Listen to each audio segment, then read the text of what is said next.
Namasté les divines et les divins, j'espère que vous allez bien et que votre semaine s'est bien passée et que votre horoscope vous a été utile ou du moins vous a permis de vous orienter dans tel ou tel sens, de prendre telle ou telle décision.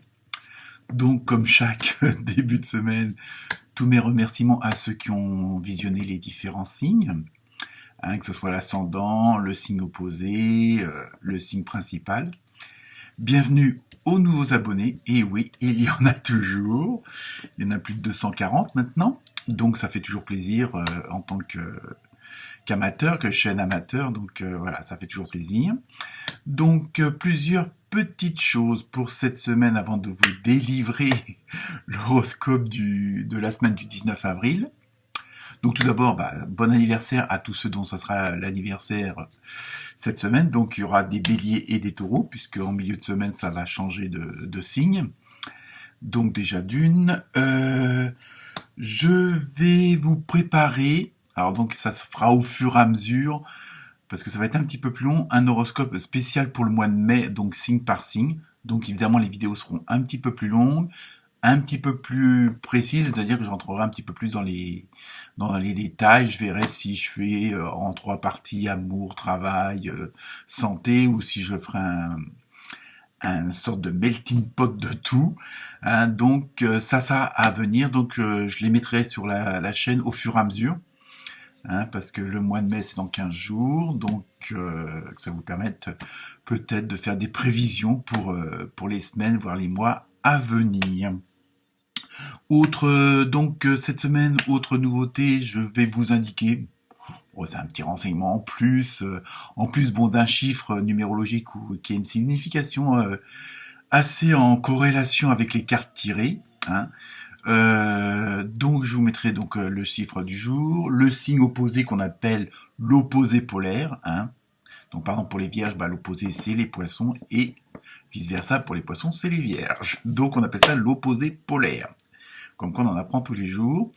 Je vais aussi vous indiquer votre pierre entre guillemets porte-bonheur, que ce soit le saphir, la métisse ou autre. Après c'est toujours pareil, vous en faites ce que vous voulez. Vous ne prenez comme d'habitude que ce qui résonne. Donc ça, je regarde ma petite fiche en même temps. Donc ça c'est dit.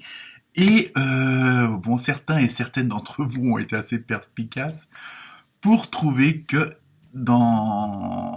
parmi mes passions, en plus des cartes et de la voyance, du clair ressenti, du clairvoyant, je suis aussi un romancier amateur. Donc je vous mettrai les liens si éventuellement ça vous intéresse de vous procurer ces livres, disponibles évidemment sur Amazon, donc en e-book et aussi en livre papier. Donc en plus à des prix, je dirais, plus que raisonnables, parce que ça doit être entre 3 et 5 euros le roman. Donc voilà, donc il y a 3 romans de dispo et un recueil de poètes. Donc voilà pour vous, pour cette semaine. Donc je me suis servi cette semaine de l'oracle des animaux sauvages, du tarot onirique, du tarot karmique. Oui, je sais, j'ai fait pas mal de... Et pour terminer, l'oracle des artisans de lumière. Donc oui, c'est un petit peu assez constant cette semaine. Consistant, pardon. N'importe quoi. Consistant cette semaine. Donc, et malgré le fait d'avoir utilisé plusieurs jeux, les cartes, elles sont bien reliées entre elles, que ce soit même les chiffres, la numérologie, tout ça. C'est bien relié entre elles, donc c'est assez intéressant. Donc, bon visionnage, bonne lecture. N'hésitez pas à liker, à partager, et puis à me ramener d'autres abonnés, tout simplement. Namasté, bonne semaine.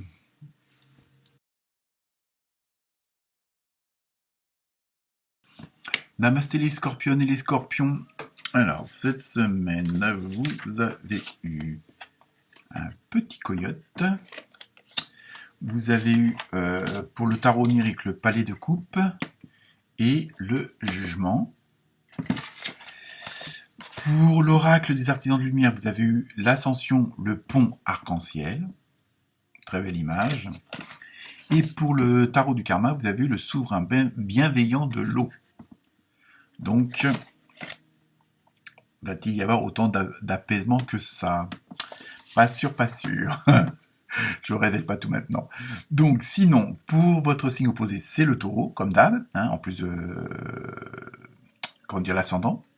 Votre pierre préférée, mais ça, après, c'est à vous de voir, c'est l'onyx. En symbolique de numérologique, vous avez eu le 4. Donc, le 4, c'est tout ce qui est travail, obstination, hiérarchie, organisation, organisé, lentement mais sûrement. Il y a un côté aussi combat pour vos intérêts. Tant pis pour les autres, on va dire, entre guillemets. Donc voilà. Donc c'est un petit peu un raccourci, mais bon voilà. Déjà, ça vous donne des petites idées. Bon, dans le symbole du coyote, donc là, bon, sur le plan spirituel, c'est qu'il y a une certaine confiance, on va dire du divin, de la spiritualité, ou c'est surtout que ça veut signifier que parfois on se dit merde, c'est pas mon chemin, c'est pas ce que j'attendais, et on voit pas toujours tout de suite où les choses veulent nous mener. On pense que c'est pas ça, et en fin de compte, après réflexion, après observation, euh, après enfin, on constate que voilà, voilà. Et j'ai rien bu en plus. Donc on s'aperçoit qu'en fin de compte, bah, au premier abord, c'était pas vraiment ce qu'on voulait, puis en fin de compte, ça nous amène où justement on voulait, mais il fallait passer par ce genre de détour-là, par ce genre de contrariété, par ce genre d'obstacle. Hein, et parfois on voit pas toujours le bénéfice d'une mauvaise chose entre guillemets. Hein. Donc comme on dit, un mal pour un bien. Donc ça c'est un petit peu tout ça. Alors, évidemment ça peut paraître paradoxal, mais voilà un peu bon on va dire la signification du cher coyote. Hein. Après vous en faites ce que vous voulez, comme d'hab. Hein. Donc donc voilà. Donc après pour le reste des cartes, cette semaine ça va être encore, je pense que si je me rappelle de votre semaine dernière, c'est un petit peu compliqué, mais bon, parce que tous, c'est pas que ça se mélange, mais bon, il y a peut-être trop de choses qui se précipitent, ou alors vous voulez aller trop vite. Hein. Et en même temps, je pense qu'il y a peut-être des décisions que vous avez envie de prendre, des choses que vous avez envie de dire, mais quelque part, il y a cette fameuse peur, hein, entre guillemets. J'aime pas trop ce mot-là parce que c'est pas la meilleure des ondes. Hein, la meilleure des vibrations, on va dire. Au contraire, c'est la plus basse. Donc ça, c'est juste une petite parenthèse comme ça. Et donc il y a cette fameuse peur peut-être de vous tromper ou de tromper les autres.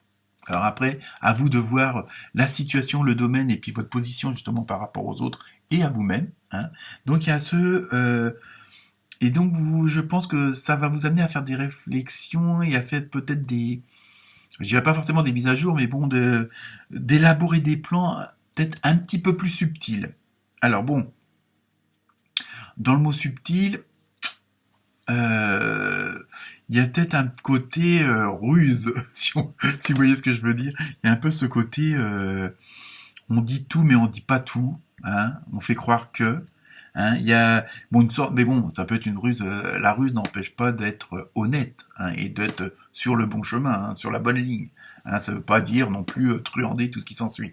Hein, donc, mais parce qu'en fin de compte, il y a des choses qui, en même temps, bon, c'est ça que ça paraît un peu paradoxal, c'est que il y a cette envie de, bon, que ça bouge, vous avez ces peurs, et en même temps, il y a des choses derrière au fond de vous-même, des choses qui sont beaucoup plus douces, plus agréables, qui vont remonter comme ça, parce que justement vous allez vous poser des questions. Est-ce que si je pars dans ce domaine, si je pars sur cette voie-là, est-ce que justement je vais pas pouvoir retrouver un peu ce côté cocooning que vous aviez dans une certaine situation précédente, mais qui, pour X raisons, s'est arrêté, a mal tourné ou n'a pas pu se concrétiser. Hein, voilà. Donc il y a peut-être aussi un petit peu de regret.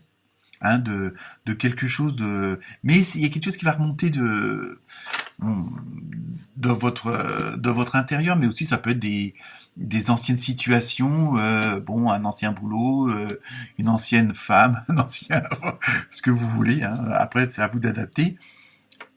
Donc il y a ça qui va remonter à la surface, un petit peu de cette nostalgie, mais en plus, vous allez dire bon. Si j'ai pas pu transformer l'essai à cette période-là, ou si ça a si c'est mal terminé, si ça n'a pas été au bout, si ça s'est pas concrétisé, là, vous avez l'impression de reprendre la même chose, entre guillemets, parce que vous saviez qu'à l'origine, c'est ça qui vous plaisait, c'est ça qui vous faisait du bien, et vous allez pouvoir, maintenant que vous avez évolué, que vous avez changé, hein, que vous avez peut-être eu des réflexions euh, introspectives et que vous avez une meilleure vue de la situation. Donc vous voulez reprendre ces anciennes choses-là, c'est un peu ce qui s'est du passé pour encore mieux le sublimer, de voir quelque chose encore plus grand de ce que vous aviez peut-être raté ou qui n'avait pas été à son terme. Hein. Alors il y a un peu ce côté de regret, et donc là vous avez envie un peu de revivre cette situation-là, mais dans de meilleures conditions et encore beaucoup plus, quoi. Je veux dire. Donc c'est pour ça il y a ce côté où vous voyez tout en grand. Alors attention à la folie des grandeurs, comme on dit, mais c'est en fin de compte, c'est juste pour une sorte de réponse. En même temps, vous avez l'impression que qui peut le plus peut le moins. Donc voilà. Donc en mettant la barre beaucoup plus haut, même si vous ne l'atteignez pas, vous aurez quand même un niveau. Vous atteindrez quand même un niveau qui vous convient plus que ce qui s'est déjà passé ou ce qui a raté. Enfin bref. Hein. Il y a ce côté expérience qui n'a pas été concluante, qui vous a pas satisfait à 100%. Et donc là, vous vous dites, je vais reprendre entre guillemets la même chose, si on veut, les mêmes bases, mais je veux une satisfaction à 1000%. Hein, vous voyez un petit peu l'image, et en même temps, on vous dit, voilà, en fin de compte, c'est ça qui est un peu paradoxal cette semaine, parce qu'en même temps, il y a un côté un peu de ras-le-bol de la situation. Trop, c'est trop. Hein, c'est un petit peu ce qui est symbolisé avec le souverain bienveillant de l'eau que je vous ai montré tout à l'heure. Mais en même temps, il faut que vous preniez quand même le temps. C'est vrai que vous en avez marre de cette situation qui a sans doute trop duré, que vous voulez maintenant faire vraiment ce que vous avez envie de faire. Donc, ce fameux passé, cette fameuse expérience qui a pas forcément bien tourné ou qui a pas été à son terme. Donc là, vous avez vraiment envie de dire stop, on arrête. Hein, mais attention, allez-y doucement, quoi. C'est pas la peine non plus de vous lancer, je dirais. C'est même pas la tête la première, mais c'est de vous lancer à dégager une énergie, à dépenser une énergie, et puis au bout d'un certain temps, vous serez complètement à plat parce que vous n'aurez plus aucune force, que ce soit mentale, morale, physique. Voyez. En même temps, c'est bien de vouloir dire stop et de vouloir passer à quelque chose de supérieur, mais en même temps on vous suggère peut-être de prendre un petit peu plus de temps, que si votre projet qui va se réaliser, ça c'est sûr, mais le but que vous êtes fixé, quel que soit le domaine, il va falloir de pas aller trop vite. Hein. C'est parce que chaque chose se met en place, chaque chose doit prendre, s'il faut 2 semaines supplémentaires pour telle ou telle chose, voilà, prenez vos 2 semaines supplémentaires. C'est ça qu'on veut aussi vous suggérer pour cette semaine. Voilà les scorpions et les scorpionnes. Namasté.